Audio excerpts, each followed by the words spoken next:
I'm a pilot for a cargo airline in the US. I've had the most bizarre experience of my flying career and I don't know what to do. It was a normal day in Florida. I checked my laptop for the flight schedule. I had to go from Miami to Puerto Rico and back. That sounded like great news to me. I could come home on the same day at least. My co-pilot from the flight was a chap named Jim.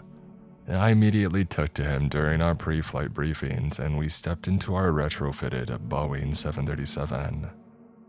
The first leg of the flight was normal with no turbulence, except for the air traffic control diverting us over Cuba to avoid a bit of stormy-looking clouds over the ocean. We missed the Bermuda Triangle, announced Jim, looking at his digital map. You believe in those fairy tales? I asked him. I had flown the route a couple of times before and I had never noticed anything different about the so-called Bermuda Triangle. It was probably a hoax by some adults living in their parents' basement seeking attention. Oh, it's real, all right, Jim said seriously. Why do you think we diverted over Cuba? I chuckled. Oh, diversions happen all the time, Jim. A storm cloud is nothing paranormal. There was no time to discuss this further as we had to prepare for landing. We landed safely, the crew reloaded the plane and the ground crew started to refuel the aircraft. One of the mechanics came up to me with a frown on his face. Captain, there seems to be a slight issue. What is it? Yes, well, it looks like there's a fuel leak in one of the lines. I sighed. Company policy on suspected fuel leaks was to perform an inspection and ground the aircraft, and who knew how long that would take. I called the dispatcher back home and after consulting with the engineering team, they gave the green light to go ahead and perform the inspection. Jim and I had a bit of lunch in the airport and I was reading some stuff on my phone in the crew room to pass the time.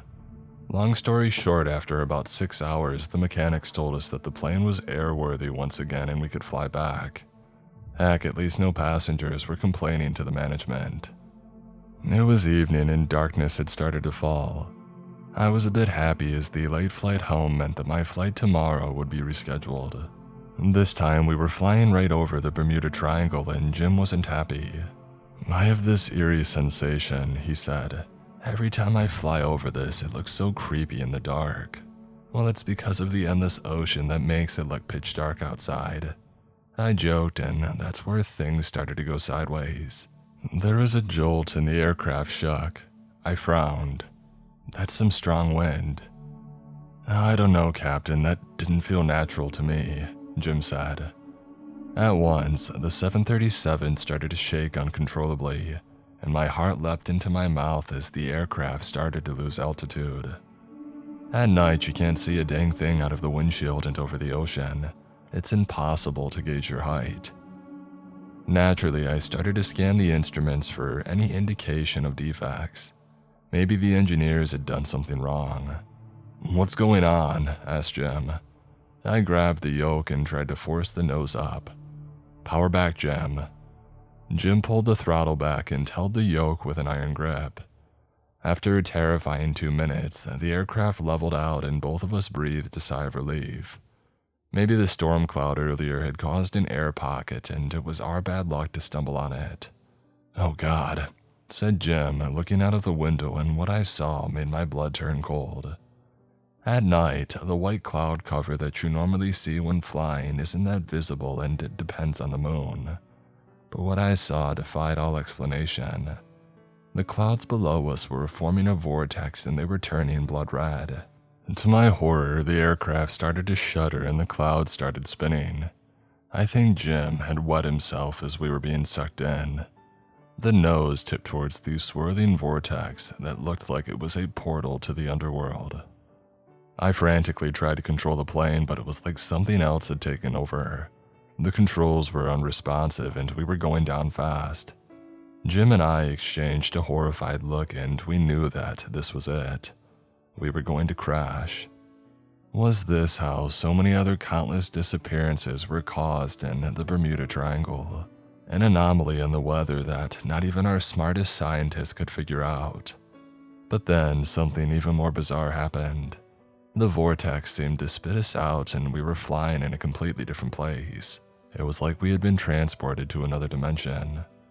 The sky was darker, the clouds were black and red, and the air was filled with an ominous silence. I couldn't understand what was going on. Scientifically, I rejected the theory of alternate dimensions, but a horrible feeling grew in my chest. Was it real after all? What gave me the creeps even more was that the land below us, it looked like the surface of Mars. "What just happened?" Jim asked, visibly shaken. "I don't know, but I think we need to get out of here fast," I replied. I tried to turn the plane around, but the controls were still unresponsive. We were trapped in this otherworldly place with no way out. To make it worse, our navigation system wasn't showing us anything and it was blank. I tried to place a call using our plane's satellite calling system, but it wouldn't connect. Yeah, we were screwed. And that's when things continued to get stranger. I saw something moving outside the window, something that shouldn't exist in our normal world. My brain couldn't understand what I was seeing. It was like a shadow, but it had form, and it was coming closer and closer. A gray mist started to envelop the aircraft. It was almost as if we were flying into a cloud, only the clouds here were still black and red. "Jim, did you see that?" I asked, my voice shaking. He looked out the window and I saw his eyes widen in terror. "Yeah, what is that?" The shadowy figure was only a few inches away from the plane now. It was like it was trying to get inside. I could feel a cold breeze coming through the window even though the plane was still flying. It was dark gray and didn't have a proper shape, but it reminded me of the Grim Reaper that you see in some storybooks. Cold drops of sweat formed on my forehead as the entity or whatever that thing was formed a long finger with a pointed claw and tapped on the window. We both screamed in terror as the figure suddenly disappeared. But then we heard a voice that sounded like it was coming from inside of the plane. "I've been waiting for you." Jim and I looked at each other, both paralyzed with fear. "Who's there?" I asked, my voice barely above a whisper, my bravado gone. No one answered, but we could feel a presence inside the cockpit, a presence that was inhuman. The already cold cockpit got colder and I was frozen, too scared to turn around. I saw a mist fill the inside and that was the last thing that I remember before blacking out. When I came to, we were back on Earth and flying over the place where we had entered the portal or whatever that vortex was. The rest of the journey was in silence and I have no idea how Jim and I managed to land that aircraft safely. Jim handed in his resignation on the same day, but I decided to stay. We both recall the event perfectly but decided not to mention it to anyone. I liked my job and I didn't want to be sent off to some weird government organization to examine and test me, or even worse, have my license revoked. I drove home, gripping the steering wheel of my Ford pickup in fear, not daring to look behind me. I stopped at a fast food joint and ate in the truck. Once I went home, I couldn't shake the feeling that something was watching me though. I've lived alone for the majority of my life and I've never experienced this feeling up until now. I went to bed immediately after taking a shower, but I still couldn't fall asleep. After hours of tossing and turning, I managed to drift off, but my dreams were plagued by that shadowy entity. It laughed in my face about not believing in the supernatural and how I would have to pay a penance for it. I dreamt that I was trapped in that other dimension and had no escape. Eventually, I woke up, my pillows soaked in sweat despite the air conditioning running. I tried to call up Jim, only to realize that I didn't have his phone number. I ate some cornflakes, wondering whom to call, scrolling through my contacts, and then it finally hit me. I could call Jackson. Jackson was an investigator in the National Transportation Safety Board, and I had met the guy earlier in the airport. He was a loner like me and we had hung out a couple of times, watching the latest Marvel movies.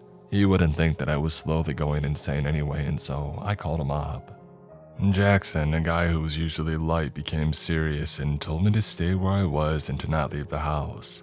He promised to be there within 2 hours. I heaved a sigh of relief, finishing the last of my coffee, and realized that my laptop was in the room. I wanted to check if the company had changed my flight. There was no way I wanted to fly today until Jackson had sorted this mess out. I went into my room and the door slammed closed behind me. An icy feeling settled in my veins as I looked around. None of the windows were open, so it couldn't have been the wind. So I crept forward only to stop in my tracks as that mist started to form in my room, the same that had formed outside of the aircraft. I stood frozen as a shape started to form out of the mist, the same shadow that I had seen the previous day. The creature shot what seemed to be chains at me as they wrapped around my ankles. The searing pain from the chains jolted me back to my senses as I yanked my feet out of its clutches. I screamed and turned to open the door, hoping that it wasn't locked, and thankfully it opened up. I shut the door behind me as the thing slammed against it, letting out a guttural howl. I fumbled for my keys, ran into the garage, and climbed into my truck. I pulled it out onto the driveway and stared at my house. How had that thing followed me back from yesterday? Maybe it had gotten to Jim as well. My ankles weren't faring any better. They looked like they had gotten burnt and the skin was red and bruised from where the chains had touched me. In hindsight, I should have gotten an ice pack from my fridge, but it was too late for that. I got on my phone and searched for forums where people had similar experiences, and I stumbled across this place. Maybe you guys can help me out at all. But for now, in the meantime, I'm just gonna sit here and wait for Jackson to arrive. My ankle has been killing me, so I decided to take a bottle of water that I had stored in my pickup and a wet cloth that I found inside. I wrapped it over my ankle and that gave me a little bit of relief. I contemplated driving away many times, but I always seemed to be rooted to the spot, my hands refusing to start my truck. Anyway, after many hours of waiting, I finally saw Jackson's car pull into the driveway, followed by another official-looking Cadillac. Jackson exited the car along with his team who were carrying duffel bags. I got out of my pickup and shook his hand. "Hey, thanks for coming all the way here, man. It means a lot," I said. Jackson nodded towards the two men who were getting out of the Cadillac, and they were quite obviously somebody from the government, complete with black suits, ties, and sunglasses. One of the guys had a thick mustache while the other one looked as if he was devoid of any emotion. What a shocker. They stood, waiting for Jackson to do the introductions. "Right, so guys, this is Chris. Chris, and these are two of my colleagues." Let me guess," I said, feeling a little bit bolder. "FBI. "I can neither confirm nor deny that statement," said the guy with the mustache. "Anyway, I'm Daniel and the other guy is John." "Yeah, right, like those were their real names anyway." "I'm assuming Jackson has told you everything," I said, gesturing to my house, which Jackson's team were now taking photos of. Daniel nodded. He did. "So how do you deal with these types of, things?" I asked him. The reply was the usual. "I'm sorry, I can neither confirm nor deny that statement." "I can make a coffee if you come in," I said, looking at Jackson, who shook his head. "No, Chris, you can't go back inside until we take a look." "God," I said, "I need to see if I've been rescheduled for my roster." "Oh, don't worry about that," said John, speaking for the first time. "We've spoken to your airline." An icy finger tread along my spine. What had these bozos from the government told the airline? Luckily, Jackson saw the look on my face. "Hey, don't worry about it, Chris. We told them that you're doing some work for us." I breathed a sigh of relief. "Any news about Jim, my co-pilot?" "Jim has left the state," said Daniel, shaking his head. "We have him under observation as well." "How long is this all gonna take?" I asked. I didn't want to stay in my driveway and announce to the entire neighborhood that something was going on in my house. Jackson looked gloom. "We need to take some energy readings here. I think you should book yourself a hotel for the day." I sighed. "Can I at least pack up?" The suits shook their heads at once. "No, everything must be left as it is." Unenthused, and after a final handshake, I got into my truck and I drove into town. I had some lunch from a restaurant and checked into a newly built 3-star hotel. This would have to do. The room was okay, but as I surveyed it, I had an unsettling feeling. Don't get me wrong, one of the perks of being an airline pilot is that we get to stay in some amazing places, but I had never experienced this feeling that made the hair on the back of my neck stand up. It was as if I were not alone, similar to what I felt in the room, but I shrugged it off and I opened the curtains. I had no illusions. I was technically trapped here until the government men told me everything was okay. Jackson had given me a device that he told me to use in an emergency, whatever that meant. I looked at the phone that looked very much like an old Nokia. Maybe I was supposed to press the green call button and the phone would do its magic. Luckily, my normal phone had full charge, so I closed the curtains, hopped into the comfy bed, and decided to watch something on Netflix to pass the time. I nearly dropped the phone as I opened the app, to be greeted by a picture of a woman smiling like a maniac. I browsed through the movie collection only to be greeted by horror movie after horror movie. I threw the phone across the pillow and I decided to go to sleep. As my head hit the pillow, I was greeted by that thing again. It covered me with its shadowy presence and laughed in my face as I struggled to escape it. I tried my best to at least see what it looked like, but the only thing that I could see were its eyes. The eyes that glowed like they were burning coal. I tried to wake myself up, and just as I had that thought, the entity smiled. Or at least I thought it smiled. And I woke up suddenly, sweating profusely and trying to move my hands to wipe my forehead, when to my horror, my hands wouldn't move. I tried to move my legs, but it seemed like they were made out of lead. My heart leapt out of my chest as I looked at myself and saw that my entire body was covered with gray smoke, only it didn't feel like smoke, more like if lead were a heavy liquid. Something told me to look at the armchair and I let out a whimper. Sitting on it was the thing itself, and this time I saw it properly. Its cloak was made out of the same gray mist that covered me, and its face was the thing that puzzled me. The face didn't have a form, just the burning coal eyes and the mouth with dark gray lips. The thing smiled, revealing jagged, sharp teeth that didn't resemble anything human. "Chris," the voice sounded like dragging nails on a chalkboard. I tried to cover my ears, only to be reminded that this thing had me in its power. My usually gruff voice came out like the squeak of a mouse. "What do you want?" I shuddered as the thing smiled, showing me even more of its teeth that looked like they were suspiciously covered in blood. "Can't you remember?" No, I'm sorry, what? I should have slept with that emergency phone next to me. This thing was going to give me a heart attack. Oh, that's too bad. I won't lie, I nearly pissed myself as the thing got up from the armchair in the room and came closer. But something was happening to its face. It was morphing. It was morphing into the face of Kate? "Open up," yelled a voice from outside the room. "NTSB officials, open up." The thing hissed and vanished, taking the smoke with it. The door unlocked. Thank God for hotels these days having emergency overrides, and Jackson walked in looking anxious. "What happened?" he asked me. I sat up and looked at him. "It came again." He looked at me sheepishly. "Sorry, Chris. That device I gave you to contact me is designed to send a remote alert to us when it detects strange energy, and we keyed it to the anomaly that we found in your house." "Speaking of that," I said, opening a drink I found in the minibar. "What did you guys find anyway?" "There's an energy fluctuation in your house, mainly in your bedroom, but I want to know more about this entity that visited you today." I told Jackson what had happened and he nodded. "God, my mistake. I think it's attached itself to something that you took on that flight." "Dude," I stared at him, "that could even be my house keys or the keys to my truck." "Yeah, that's the thing. Jackson," I said seriously, "the thing looked a bit like Kate." Jackson paled and I knew that I had him. But before that, let me tell you about Kate. Kate was an absolute goddess of a woman that I met when I had just started working for the cargo airline. She was a pilot herself and worked for a charter airline.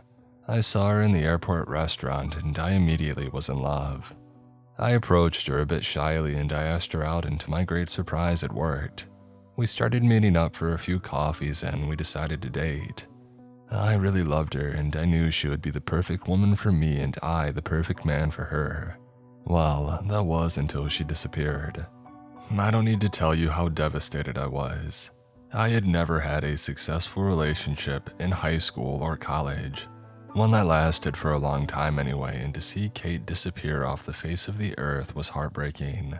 I went to the police, but apparently a boyfriend reporting an adult missing isn't enough. She's an adult, they said. Her employer had no clue about her disappearance and was concerned. The police agreed to put an alert, but nothing came of it after both of us got involved. Months turned into years, and so did my hope. "Jackson," I said a bit more forcefully, and he turned to the window. "You're going to hate me after this." The doorbell rang and in came John. He put a hand on Jackson. John had been listening into our conversation, typical government. 12 years ago, the NTSB was alerted to a missing aircraft over the Bermuda Triangle. The pilot of the aircraft was Kate. I looked at Jackson. "You covered it up. You've been covering up every single disappearance in the triangle, haven't you?" I saw red. I stood up as if that would do any good, but I was brought back to earth by Jackson. "Help us then." "What?" John cleared his throat. "Help us. Join us to find Kate and solve the mystery once and for all." Of course, I agreed. The unnamed agency spoke to my airline, who put me on paid leave and told me not to bring anything with me, including my clothes. My truck key, my house key, and heck, even my glasses would stay behind. It would be only me. Yeah, this included my phone and laptop. The agency, whoever they were, paid my hotel bill, gave me some new clothes, and even got me some new glasses. Even a new phone too, and not a crappy one at that. I'm still staying in the hotel, but we'll be leaving shortly. And Jackson and his team don't want to take the risk of flying, so it's 8 hours over land. I'm gonna fall asleep on the way. It's almost 7 o'clock here anyway. I haven't even seen a slight sign of the thing since Jackson and them left, which that was a good sign, right? But only if I knew how wrong I was. I reached into my wallet to take out my credit cards. Yes, Jackson wanted those as well. His instructions were to cancel them and get new ones posted to some different weird-looking address. I had effectively given up all my worldly possessions to this unnamed agency. My fingers brushed against a talisman, an object that brought tears to my eyes. Kate had given it to me a long time ago, saying that her mom considered it good luck, and to those of you who want to know, I hadn't met her folks at all. She was planning on introducing me to them later, until she disappeared. Anyway, I took the talisman out. I felt a searing pain in my hand, almost as if it were on fire. I clutched my hand and I dropped the thing on the floor, where the gray mist was leaking from it into the real world. In a panic, I quickly called Jackson. Daniel barged into my room. I was to have no privacy, it seemed. And the minute that he came in, the mist disappeared. Daniel nodded. "I'll stay in the room if you don't mind, and we'll take care of that talisman." "Yeah, whatever, man. I need to wash my face a bit." I went into the bathroom and a strong sense of foreboding greeted me. I stopped suddenly. Was that mist leaking through the ventilation duct now? I slowly turned towards the mirror and couldn't believe it. That thing was right behind me, smiling with that wide grin.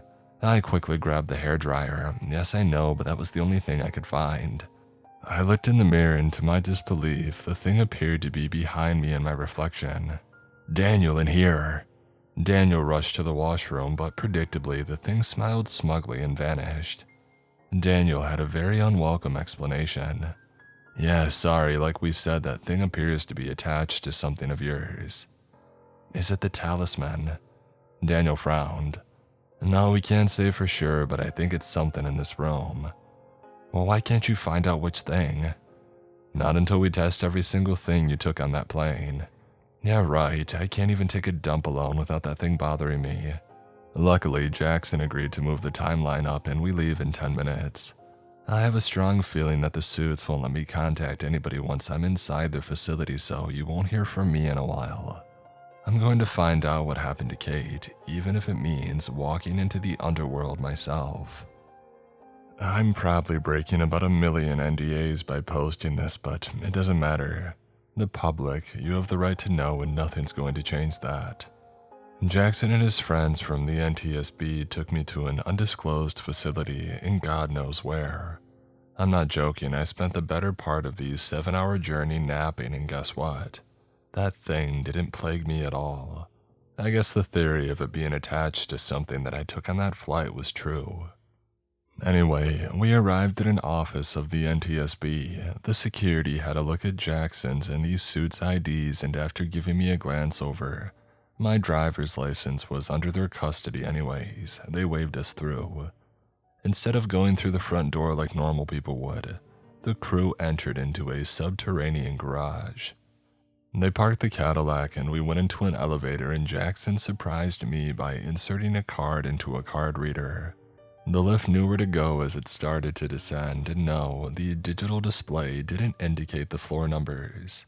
I had a sneaking suspicion that we were going to a highly secretive facility that only a few people knew about, and I was proven right as the elevator doors opened. We piled into a dimly lit lobby and were greeted by a man. "Welcome, Team Bravo. I see you've returned with our guest." "Yes, boss," said Daniel. The boss smiled at Jackson. "Can't say I'm surprised. Congratulations on the promotion, Jackson." "Thank you, boss." "And do forgive me, Captain," he said, looking at me. "We are unable to shake anybody's hands as it can cause issues with the energy fluctuations. And you can call me boss." "All right, boss," I said, trying to be a part of the team. The boss turned and we followed him and went down a corridor that had several doors set into it. We opened one and were greeted by an apartment. Did I forget to mention that there were no windows by any chance? I guessed because we were underground. The G-men dumped their equipment on the floor and faced me. Jackson raised his hands. "You probably have a lot of questions and we'll answer them." "Fine," I said. "First of all, who are you guys exactly?" Daniel was the guy who answered. "We are a division of the NTSB known as EDO, or the Extraordinary Divisions Organization, and we answer directly to the Pentagon. We research anomalies reported by anybody focusing on transportation." I turned to Jackson. "Hold on, buddy, I'm pretty sure you were only an NTSB inspector the last time I checked." Jackson shrugged. "I was until I got promoted. Heck, that's why we didn't tell you anything until you signed the NDA." John opened up the duffel bag and took out a pack of what looked like a computer monitor. "Truth be told, Captain, we're very interested in the Bermuda Triangle, and this is the first time we've experienced anybody with, after effects." "So what's the plan?" I asked him, sitting on the sofa. The G-men shrugged.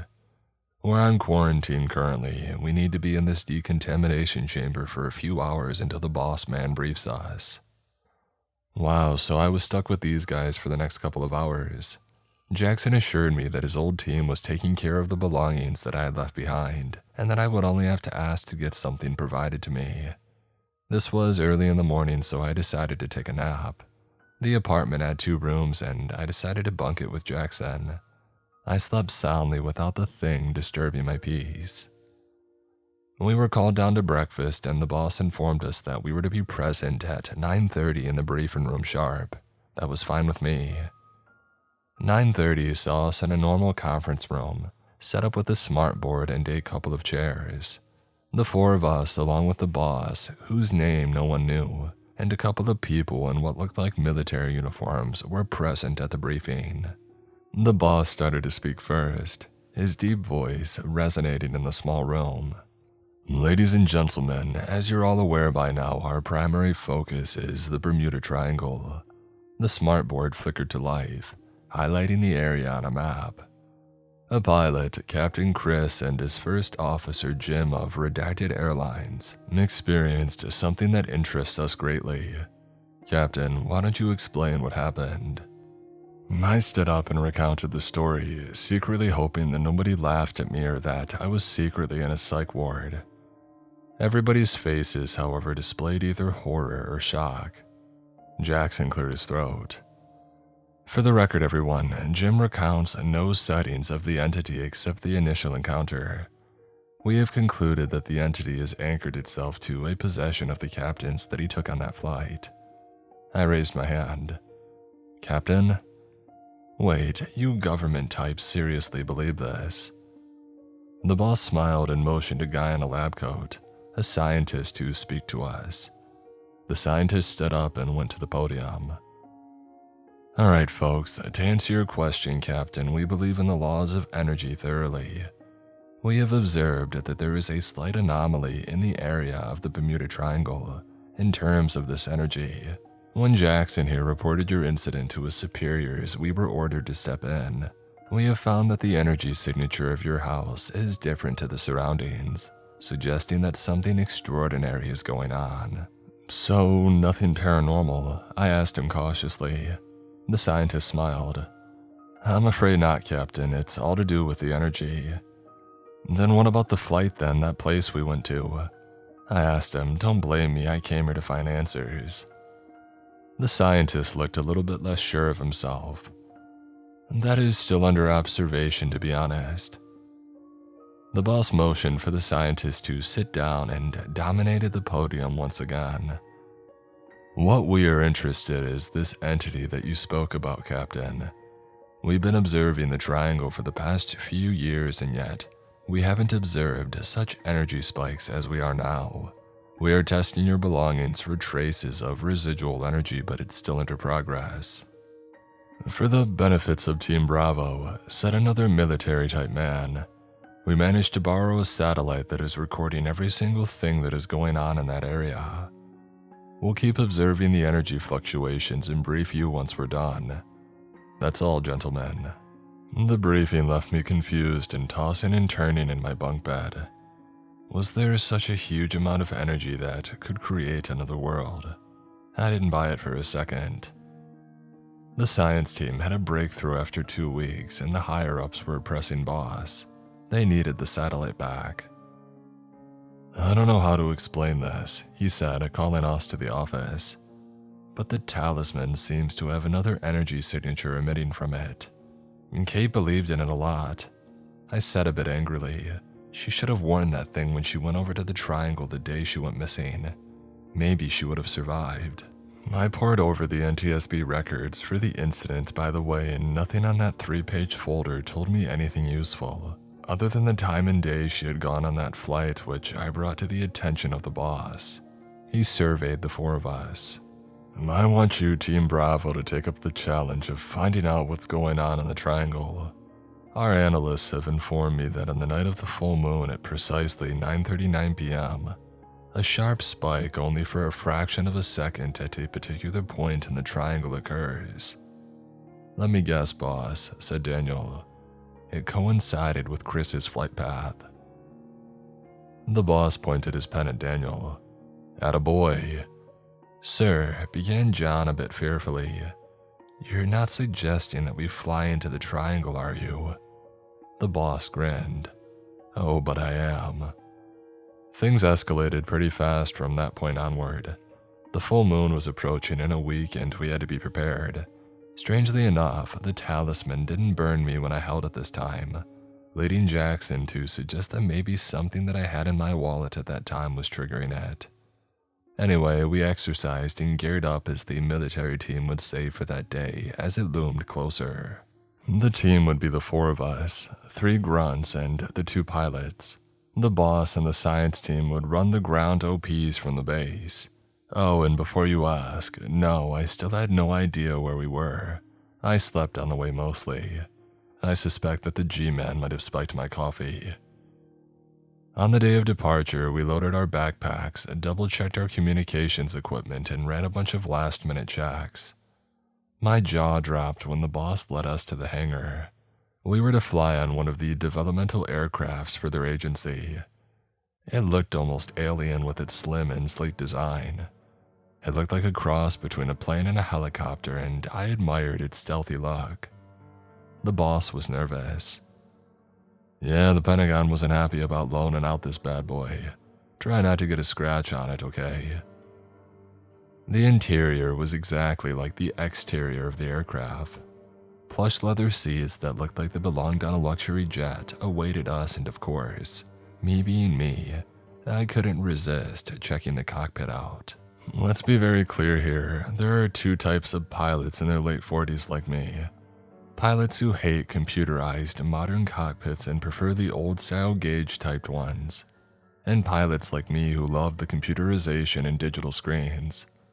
For the life of me, I couldn't understand why on earth anybody would want to read off the gauges that took ages to find. Anyway, I was blown away by the sheer design of it all. Large digital displays surrounded the pilots, who had joysticks to control the aircraft. I gave the pilots the thumbs up and went to join the team. After a final comms check of our gear, we got the all clear to take off. The takeoff was extremely smooth, and once in the air, the pilots grinned at us. I don't know if anybody told you, but this baby can reach almost 3 times the speed of sound, so buckle up, gents. And we're flying at 40,000 feet to avoid the other aircraft. Wow, we'll be there in no time then, huh? I looked at the team. I had gotten to know them well during the 2 weeks, and Daniel was an outgoing guy. Jackson was, well, Jackson. But John spoke only when necessary, and that was not much. Anyways, once we had reached our cruising altitude, Jackson sent the grunts to the cockpit. There was something that he wanted to tell us and only us. He indicated that we switch off our comms and said in a grave voice, "I'm not buying that energy explanation for a second. There's something sinister going on there and we need to stop it at all costs. You got it?" He looked hard at me and I nodded. Roger. The other men followed, with John simply nodding. The NTSB had provided us with what they call energy blasters, which shot superheated plasma at anything that it encountered. I had a feeling that the aircraft was fitted with something equally frightening as well. And in case you were wondering, I, being a private citizen, was not allowed to carry the firearm, but had the talisman with me, something equally dangerous. I noticed a change in the pitch of the engines, and the pilots called over the intercom stating that we were a couple of miles away from insertion into the triangle. We buckled our seatbelts and waited for the inevitable. The aircraft slowed down and started inching forward, something that no normal plane would have been able to do. And then it came, the jolt. The aircraft jolted suddenly to the right, and we looked at each other in grim determination. This was it. I looked outside as the aircraft suddenly righted itself. "Whoa," said Jackson, looking mesmerized by the cloud starting to form into a vortex, slowly spinning and gaining speed. I looked at my watch. It was 9:39. The aircraft started to shudder as the pilots engaged the corrective actions. In my defense, I didn't have the privilege of practicing this maneuver 1,000 times in the simulator when I did it. "What the heck is that?" shrieked one of the grunts. We looked outside, and sure enough, the portal was forming once again. All the pilot said was, "Brace yourself, we're going in." The nose of the aircraft tipped towards the vortex as the engine screamed bloody murder. We shot like a bullet towards it, and I closed my eyes. The shuddering stopped, and we were in the calm once again. Jackson was speechless. "The energy spike, it must be creating a rip in space-time." "It looks like hell," said Daniel, shuddering. "Can you control this thing?" I asked the pilots, who looked gloomily at me. "They aren't responding anymore." "We've lost contact with the ground," said a grunt who was updating everybody back at base. At once, the mist started to form outside the plane, and as discussed earlier, the pilots eased into it on the red, rocky soil. We waited in silence until the mist intensified and the temperature dropped rapidly. Nobody was ready for what happened next. Of course, the thing appeared inside the plane. It didn't care about the rifles aimed at it, it just smiled, showing those pointy teeth. "Ooh, you came back, and you brought friends," it said. "State your purpose," commanded Jackson forcefully. The thing looked at him. Chris shall remain here. I need him. Where's Kate? At the mention of the word, something happened to it. Its face changed into the sweet face of Kate, with its burning eyes turning into her deep blue eyes. I was at a loss for words. Kate, I moaned, almost running to hug her, but Daniel held out an arm, stopping me. Oh, Chris, said Kate, tears starting to form in her eyes. You need to leave, please. This entity will take you too. I can't leave you, I whispered. The talisman, said John's voice. I looked at the usually emotionless guy and was shocked to see his face. He looked sad and almost looked like he was fighting back tears. This was the first time that I had seen him express any sort of emotion. Gimme, said Kate. I could see that she was fighting to control her human body. This thing, it feeds off of humans, Chris. Every soul who comes to this dimension's doomed. Please give me the talisman. Free us all. I handed her the talisman with the shaking fingers and screamed a cry of agony as she plunged it into her chest. John fainted on the floor of the plane, surprising Daniel.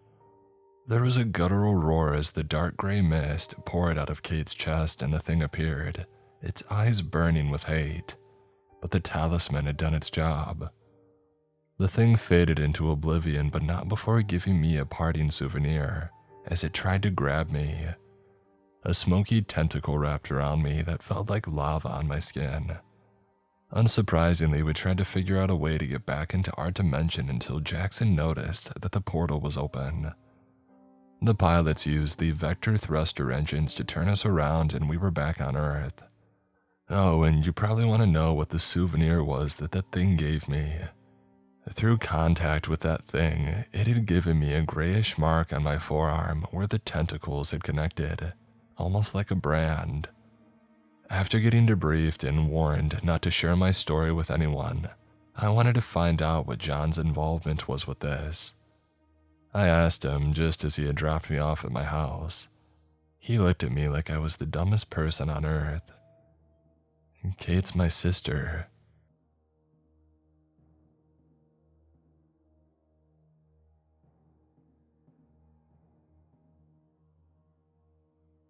Damon McCory, Big Country Allen, Leon Knott, Meat Casher, Rain, That One Woodsman, Army of Meerkats, Santos Adrian, SWAT, Taki and Play, Raphael, Smiling Cat, Dragon Slayer 048, Die Screaming, Malcolm Black, Sleepy Shroomy, Nelson Asada, Sanjay Andam, Dalamagara, Jimmy Griffin, Kaden Gibbler, Kathy McGuire, MP Massacre 91, Justin Fotenauer, Dino, Takio Surla, Deggy, Jerry Ramey, Miss Eldridge, Goonology.